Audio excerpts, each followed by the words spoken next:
Assalamualaikum warahmatullahi wabarakatuh. Apa kabar semuanya, siswa-siswi SMP IP Az-Zahra? Semoga dalam keadaan sehat walafiat dan tetap menjaga kesehatan dan tetap patuhi protokol kesehatan kalian. Jangan lupa tetap semangat untuk membaca Al-Quran, menghafal Al-Quran, dan murojaah Al-Quran di rumah masing-masing. Hari kali ini Pak Ali akan menjelaskan tentang tahfidzul Quran dan keutamaannya.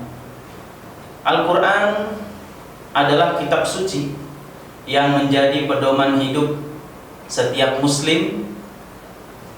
Berlainan dengan kitab-kitab suci yang lain, maka Al-Quran itu telah dijamin oleh Allah Subhanahu wa Ta'ala tidak akan diubah-ubah, tetap terpelihara keasliannya. Di dalam Al-Quran Allah Subhanahu wa Ta'ala telah berfirman, A'udzu billahi minasy syaithanir rajim. Bismillahirrahmanirrahim. Inna nahnu nazzalna dzikra wa inna lahu lahafizun. Sesungguhnya kamilah yang menurunkan Al-Quran, dan sesungguhnya kami benar-benar memeliharanya. Surat Al-Hijr ayat 9. Salah satu cara untuk menjaga keaslian Al-Quran ialah menghafalkannya, yang biasa dikenal dengan istilah tahfidzul Quran. Dan berbeda dengan kitab-kitab yang lainnya, Al-Quran itu mudah untuk dihafal, Al-Quran itu mudah untuk dibaca. Dan ternyata apa?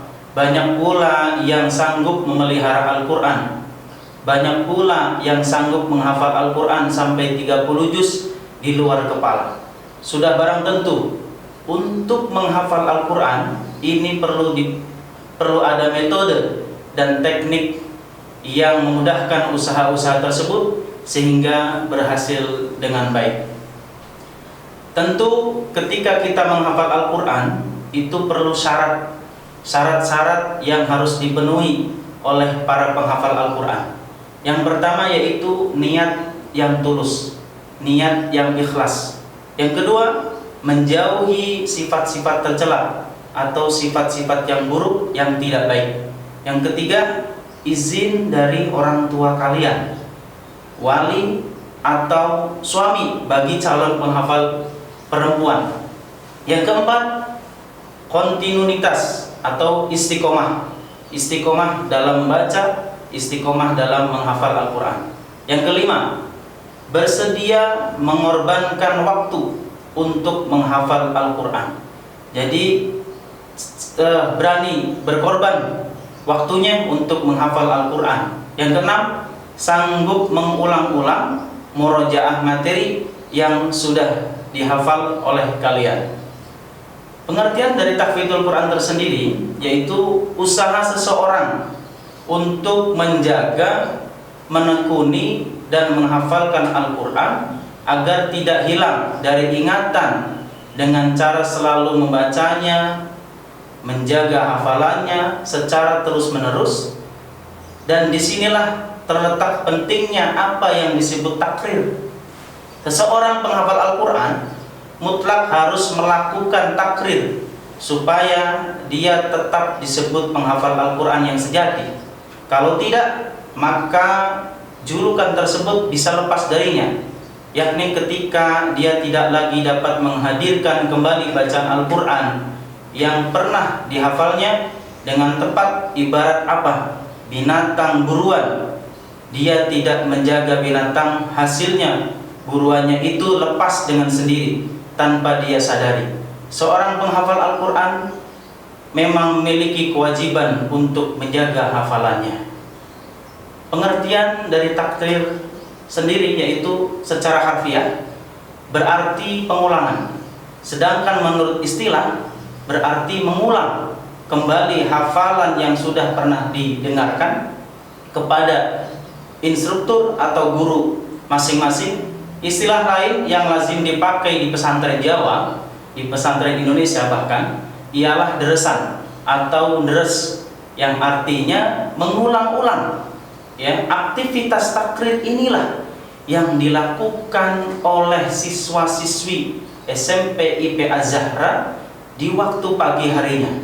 Subhanallah, sangat luar biasa kegiatan di setiap pagi harinya SMP IP Az-Zahra, yaitu melakukan takrir Al-Quran, ya, dengan cara mengulang-ulang setiap hari, ya, sekitar 30 menit yang dibimbing dan didampingi oleh setiap masing-masing instruktur atau masing-masing guru sesuai dengan kelompoknya masing-masing. Pembelajaran tahfidz di SMP IP Az-Zahra ini, pelaksanaan tahfidzul Quran dilaksanakan hampir 3 kali tatap muka dalam 1 minggu. Setiap kali tatap muka, siswa-siswi memperdengarkan atau menyetorkan hafalannya ke hadapan instruktur atau guru minimal 5 ayat. Selanjutnya, instruktur atau guru memberikan petunjuk-petunjuk dan pengarahan. Kemudian instruktur atau guru memberikan instruksi dengan membacakan materi hafalan berikutnya. Materi yang dihafal di SMP IP Az-Zahra ini adalah juz 30 atau yang biasa dikenal dengan juz amma. Yang diinginkan atau diharapkan dari lulusan SMP IP Az-Zahra adalah hafal juz 30 dengan bacaan yang baik, dengan bacaan yang benar, serta dapat mengamalkan isi kandungannya. Selain pelaksanaan tahfidz, ada kegiatan untuk mengulang hafalan para siswa-siswi yang sudah disebutkan di atas, yaitu dengan takrir. Takrir di SMP IP Az-Zahra ini yaitu dilaksanakan 3 kali dalam seminggu. Setiap kali masuk dibimbing, minimal penghafal harus menyetorkan hafalan ulangan sebanyak setengah surat atau 1 surat penuh. Dalam pelaksanaan takrir ini, instruktur menyimak dan memberi pengarahan tentang tajwid dan makhorijul huruf. Upaya-upaya memelihara hafalan itu sudah harus dilakukan sejak dini, yakni sewaktu siswa-siswi menghafal. Jadi selain menambah hafalan baru, siswa-siswi harus pula melaksanakan usaha-usaha untuk mempertahankan hafalan yang sudah dikuasai. Yang selanjutnya yaitu ketika sudah menjadi orang yang rajin menghafal Al-Quran, orang yang rajin untuk membaca Al-Quran, terutama dikhususkan untuk siswa-siswi SMP IP Az-Zahra, bahwasanya Al-Quran itu mempunyai keutamaan. Para penghafal Al-Quran itu mempunyai keutamaan. Kita patut bersyukur, ayah bunda, bapak ibu semuanya, memiliki keluarga dan anak yang mau menghafal Al-Quran. Ini adalah anugerah terbesar bagi kita. Penghafal Al-Quran adalah aset terbesar untuk keluarga. Mereka bisa membawa 7 anggota keluarganya masuk ke dalam surganya Allah Subhanahu wa Ta'ala. Tidak semua orang mau menghafal Al-Quran. Tidak semua orang mau menghafal kalam Allah. Maka saya sebagai guru tahfidz atau guru tilawah di SMP IP Az-Zahra berpesan bagi orang tua yang punya putra-putri dalam proses menghafal Al-Quran untuk mendukung dan memberi semangat untuk putra-putrinya yang sedang menghafal Al-Quran. Bentuk dukungan orang tua kepada anak yang sedang menghafal Al-Quran tidak hanya dalam bentuk zahir atau materi saja, tapi juga dilakukan melalui doa. Setiap habis sholat, ayah bunda, bapak ibu semua, setelah habis sholat 5 waktu, usahakan kirim Al-Fatihah kepada anak-anaknya yang sedang belajar Al-Quran, yang sedang menghafal Al-Quran. Ditambah lagi qiyamul lail atau sholat malam. Dan salah satu keutamaan penghafal Al-Quran yaitu tidak akan merugi orang yang mau menghafal Al-Quran dan orang yang mencintai Ahlul Quran. Bila Al-Quran benar-benar dijaga dan diamalkan, maka Allah akan memberikan kemudahan dalam hidup manusia tersebut atau bagi orang yang menghafal Al-Quran.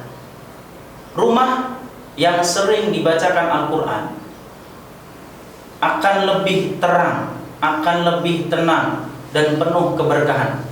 Hal ini cocok dengan tradisi orang Indonesia, yaitu gerakan mengaji yang sering mengawali acara-acara di setiap event itu, yaitu dengan khataman Al-Quran, dengan tadarus Al-Quran yang sudah saya sampaikan tadi, yaitu deres, kegiatan deres. Semua itu apa? Untuk mencari keberkahan Al-Quran. Setiap satu huruf yang diajarkan oleh para guru atau instruktur, oleh para ustadz kepada Ahlul Quran, maka di situ ada nilai kebaikan. Maka yang diajarkan itu akan mendapatkan ganjaran atau pahala yang terus-menerus, karena di situ menjadi nilai jariah atau menjadi nilai ilmu yang bermanfaat. Yang terakhir, salah satu keutamaan para penghafal Al-Quran yaitu bisa juga diringankan siksa kuburnya, karena barokah mengajarkan Al-Quran, menghafal Al-Quran. Itulah sebabnya Ahlul Quran mempunyai keistimewaan tersendiri, dan cara memperolehnya itu dengan jalan yang berbeda, dengan kesungguhan, dengan keikhlasan, dengan keistiqomahan, yaitu menjaga Al-Quran, kalam-kalam Allah. Cukup sekian yaitu tentang tahfidzul Quran dan keutamaannya. Saya Mr. Ali, guru tahfidz dan tilawah SMP IPA Zahra. Wassalamualaikum warahmatullahi wabarakatuh.